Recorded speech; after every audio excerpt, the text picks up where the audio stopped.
ನಮಸ್ಕಾರ ಸ್ನೇಹಿತರೆ, ಗೃಹಲಕ್ಷ್ಮಿ ಯೋಜನೆಯ ಅಪ್ಡೇಟ್ಗೆ ನಿಮಗೆ ಸ್ವಾಗತ ಸುಸ್ವಾಗತ. ನೋಡಿ, ಇಲ್ಲಿ ಗೃಹಲಕ್ಷ್ಮಿ ಯೋಜನೆಯ 11ನೇ ಕಂತಿನ ಹಣದ ಕುರಿತು ಮತ್ತೆ ಅನ್ನಭಾಗ್ಯ ಯೋಜನೆಯ ಏಪ್ರಿಲ್ ತಿಂಗಳಿನ ಹಣದ ಕುರಿತು ಮತ್ತೆ 5 ಗ್ಯಾರಂಟಿ ಯೋಜನೆಗಳ ರದ್ದು ಕುರಿತು ಈ ವಿಡಿಯೋದಲ್ಲಿ ಮಾತಾಡೋಣ.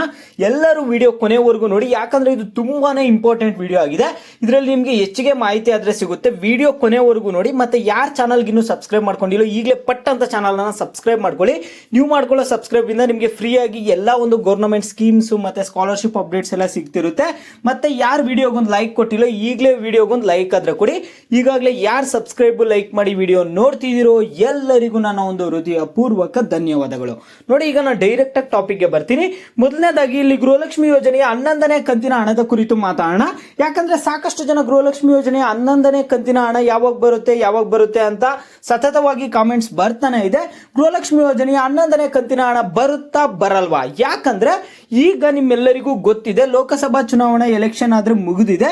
ಈಗ ಲೋಕಸಭಾ ಎಲೆಕ್ಷನ್ ಅಲ್ಲಿ ಇಲ್ಲಿ ಏನಾಗಿದೆ ಅಂದ್ರೆ ನಿಮ್ಮೆಲ್ಲರಿಗೂ ಗೊತ್ತಿದೆ, ಈಗ ಬಿಜೆಪಿ ಗವರ್ನಮೆಂಟ್ ಆದ್ರೆ ಬಂದಿದೆ. ನೀವು ಕೇಳ್ಬೋದು, ಇಲ್ಲಿ ಲೋಕಸಭಾ ಎಲೆಕ್ಷನ್ಸ್ ಏನ್ ನಡೆದಿತ್ತು ಅದಕ್ಕೆ ಇಲ್ಲಿ ಸಿಎಂ ಸಿದ್ದರಾಮಯ್ಯ ಅವ್ರು ಆಲ್ರೆಡಿ ಏನೊಂದು ಗ್ಯಾರಂಟಿ ಯೋಜನೆ ಕೊಟ್ಟಿದ್ರು. ಆ ಗ್ಯಾರಂಟಿ ಯೋಜನೆಗಳ ಪ್ರಕಾರ ಏನಾಗಿದ್ದಾರೆ, ಅವ್ರು ಸಿಎಂ ಆಗಿ ಗೆದ್ದಿದ್ದಾರೆ. ಯಾವುದೇ ರೀತಿಯಾದ ಸಮಸ್ಯೆ ಇಲ್ಲ.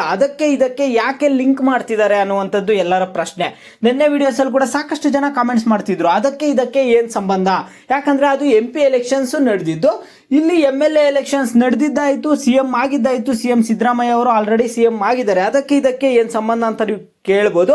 ಇಲ್ಲಿ ಏನಾಗ್ತಿದೆ ಅಂದ್ರೆ ಕಾಂಗ್ರೆಸ್ ಮುಖಂಡರು ಕೆಲವರು ಏನ್ ಮಾಡ್ತಿದ್ದಾರೆ ಅಂದ್ರೆ, ಕಾಂಗ್ರೆಸ್ ಮುಖಂಡರು ಏನ್ ಹೇಳ್ತಿದ್ದಾರೆ, ಗ್ಯಾರಂಟಿ ಯೋಜನೆಗಳನ್ನ ರದ್ದು ಮಾಡಿ, ನಮ್ಮ ಜನರಿಗೆ ಇಷ್ಟ ಆಗ್ತಿಲ್ಲ, ಅದಕ್ಕೆ ವೋಟ್ ಹಾಕಿ ಗೆಲ್ಸಿಲ್ಲ ನಮ್ಮನ್ನ ಅಂತ ಸಾಕಷ್ಟು ಜನ ಹೇಳ್ತಿದ್ದಾರೆ. MP ಎಲೆಕ್ಷನ್ ಅಲ್ಲಿ ಗೆದ್ದಿಲ್ಲ ನಾವು ಅನ್ನುವಂತ ರೀತಿಯಲ್ಲಿ ಅವರು ಹೇಳ್ತಿದ್ದಾರೆ. ಇಲ್ಲಿ ಏನಾಗ್ತಿದೆ ಅಂದ್ರೆ, ಈಗ ಇಲ್ಲಿ ಬಾಲಕೃಷ್ಣ ಅವರಾಗಿರ್ಬೋದು, ಈಗ ಕಾಂಗ್ರೆಸ್ ಮುಖಂಡರಾಗಿರುವಂತಹ ಒಂದು ಲಕ್ಷ್ಮಣ್ ಅವರಾಗಿರ್ಬೋದು, ಇವರೆಲ್ಲ ಏನ್ ಹೇಳ್ತಿದ್ದಾರೆ ಅಂದ್ರೆ, ಗ್ಯಾರಂಟಿ ಯೋಜನೆಗಳು ಜನರಿಗೆ ಇಷ್ಟ ಆಗ್ತಿಲ್ಲ, ಅವರು ಮತದ ರೂಪದಲ್ಲಿ ತೋರಿಸಿದರೆ ಅವರು ನಮ್ಮನ್ನ ಗೆಲ್ಸಿಲ್ಲ. ಈಗ ಏನಾಗಿದೆ ಅಂದ್ರೆ, ಹೆಚ್ಚಿಗೆ MP ಸೀಟ್ಸ್ ಕರ್ನಾಟಕದಲ್ಲಿ ಬಿಜೆಪಿ ಸರ್ಕಾರನೇ ಹೆಚ್ಚಿಗೆ MP ಸೀಟ್ಸ್ ಆದ್ರೆ ಗೆದ್ದಿದೆ. ಈ ಒಂದು ಕಾರಣದಿಂದ ಅವರು ಏನ್ ಹೇಳ್ತಿದ್ದಾರೆ ಅಂದ್ರೆ, ನಮ್ಮ ಒಂದು ಗ್ಯಾರಂಟಿ ಯೋಜನೆಗಳು ಜನರಿಗೆ ಇಷ್ಟ ಆಗ್ತಿಲ್ಲ, ಇದನ್ನ ರದ್ದು ಮಾಡೋದಾ ಅಂತ ಇದರ ಬಗ್ಗೆ ಅವ್ರು ಏನ್ ಹೇಳ್ತಿದ್ದಾರೆ ಅಂದ್ರೆ, ಸಿಎಂ ಸಿದ್ದರಾಮಯ್ಯ ಅವರಾಗಿರ್ಬೋದು, DK ಶಿವಕುಮಾರ್ ಅವರಾಗಿರ್ಬೋದು, ರದ್ದು ಮಾಡುವ ಕುರಿತು ಒಂದು ಮರುಪರಿಶೀಲನೆ ಮಾಡಿ ಅದನ್ನು ಮುಂದುವರಿಸಬೇಕಾ ಬೇಡ ಅನ್ನುವಂಥದ್ದು ಒಂದು ನಿರ್ಧಾರ ಮಾಡ್ಬೇಕನ್ನುವಂಥದ್ದಾದ್ರೆ ಹೇಳಿದ್ದಾರೆ. ಈಗ ನೀವು ಫೈನಲಿ ಕೇಳ್ಬೋದು, ಹಾಗಾದ್ರೆ ಗೃಹಲಕ್ಷ್ಮಿ ಯೋಜನೆಯ 11ನೇ ಕಂತಿನ ಹಣ ಬರುತ್ತಾ ಬರಲ್ವಾ ಅಂತ. ಈಗ ಈ ಮೊದಲು ಒಂದು ಮಾಹಿತಿ ಆದ್ರೆ ಕೊಟ್ಟಿದ್ರು ನಮ್ಮ ಒಂದು ಸಿಎಂ ಸಿದ್ದರಾಮಯ್ಯ ಅವರಾಗಿರ್ಬೋದು, DK ಶಿವಕುಮಾರ್ ಅವರಾಗಿರ್ಬೋದು, ನಾವು ಸೋತ್ರು ಗೆದ್ರು ಗೃಹಲಕ್ಷ್ಮಿ ಯೋಜನೆಯ ಹಣ ಏನು 2,000 ಬರ್ತಿದೆ ಅದನ್ನ ಕಂಟಿನ್ಯೂ ಮಾಡ್ತೀವಿ, ಗೃಹಲಕ್ಷ್ಮಿನೇ ಅಲ್ಲ 5 ಗ್ಯಾರಂಟಿ ಯೋಜನೆಗಳು ಕೂಡ ಕಂಟಿನ್ಯೂ ಮಾಡ್ತೀವಿ ಅಂತ ಈ ಮುಂದೆ ಸ್ಟೇಟ್ಮೆಂಟ್ ಕೊಟ್ಟಿದ್ರು. ಆಗ ಎಲೆಕ್ಷನ್ ಟೈಮಲ್ಲಿ ಒಂದು ಸ್ಟೇಟ್ಮೆಂಟ್ ಆದ್ರೆ ಕೊಟ್ಟಿದ್ರು. ಈಗ ಪ್ರೆಸೆಂಟು ಏನ್ ಮಾಡ್ತಾರೆ ಗೊತ್ತಿಲ್ಲ. ಯಾಕಂದ್ರೆ ಅನ್ನಭಾಗ್ಯ ಯೋಜನೆಯ ಹಣ ಇನ್ನೂ ಕ್ರೆಡಿಟ್ ಆಗಿಲ್ಲ. ಏಪ್ರಿಲ್ ತಿಂಗಳ ಹಣನೇ ಇನ್ನೂ ಅನ್ನಭಾಗ್ಯ ಯೋಜನೆ ಹಣ ಬಂದಿಲ್ಲ. ಯುವ ನಿಧಿ ಯೋಜನೆ ಅಂತ ಒಂದು ಯೋಜನೆ ಇತ್ತು. ಯುವ ನಿಧಿ ಯೋಜನೆದು ಲಾಸ್ಟ್ ಒಂದು 2 ರಿಂದ 3 ತಿಂಗಳು ಹಿಂದೆ ಹಣನೇ ಇನ್ನೂ ಯಾರಿಗೂ ಬಂದಿಲ್ಲ. ಓಕೆನಾ, ಕೇವಲ 1 ಕಂತು ಬಂದಿದೆ ಕೆಲವರಿಗೆ 2 ಕಂತು ಹಣ ಮಾತ್ರ ಬಂದಿದೆ ಯುವ ನಿಧಿ ಇದುವರೆಗೂ. ಓಕೆನಾ, ಈ ರೀತಿಯಾಗಿ ಯುವ ನಿಧಿ ಯೋಜನೆ ಹಣನೂ ಬರ್ತಿಲ್ಲ. ಇಲ್ಲಿ ಅನ್ನಭಾಗ್ಯದು ಸ್ಟಾಪ್ ಆಗಿದೆ. ಗೃಹಲಕ್ಷ್ಮಿ 11ನೇ ಕಂತಿನ ಹಣ ಕೂಡ ಇಲ್ಲಿ ಬರ್ತಿಲ್ಲ ಈಗ ಪ್ರೆಸೆಂಟು. ಓಕೆನಾ, ಗೃಹಲಕ್ಷ್ಮಿ ಯೋಜನೆ 11ನೇ ಕಂತಿನ ಹಾಗಾದ್ರೆ ಬರಲ್ವಾ ಅಂತ ನೀವು ಕೇಳೋದಾದ್ರೆ, ಇದು ಫೈನಲ್ ನಿರ್ಧಾರ ಬಂದ್ಬಿಟ್ಟು ಸಿಎಂ ಸಿದ್ದರಾಮಯ್ಯ ಅವರು ಮತ್ತೆ ಉಪಮುಖ್ಯಮಂತ್ರಿಗಳಾದ DK ಶಿವಕುಮಾರ್ ಅವ್ರ ಕೈಯಲ್ಲಾದ್ರೆ ಇದೆ.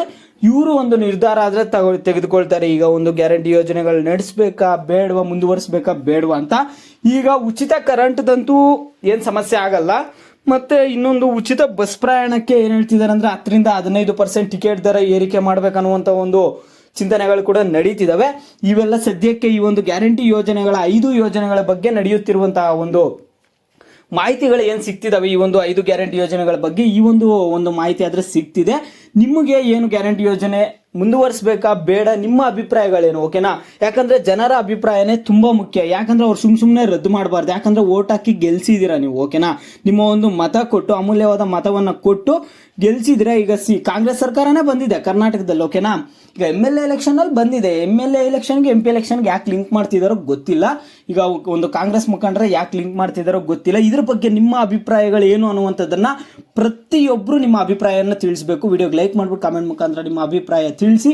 ಏನೇ ಡೌಟ್ಸ್ ಇರಲಿ ನೀವು ವಿಡಿಯೋಗೆ ಲೈಕ್ ಮಾಡ್ಬಿಟ್ಟು ಕಾಮೆಂಟ್ ಮುಖಾಂತರ ತಿಳಿಸಿದ್ರೆ ಯಾವ ಟಾಪಿಕ್ಸ್ ಬಗ್ಗೆ ಹೆಚ್ಚಿಗೆ ಕಾಮೆಂಟ್ಸ್ ಇರುತ್ತೋ ಅದ್ರ ಬಗ್ಗೆ ನೆಕ್ಸ್ಟ್ ವಿಡಿಯೋ ಆದ್ರೆ ಬರುತ್ತೆ.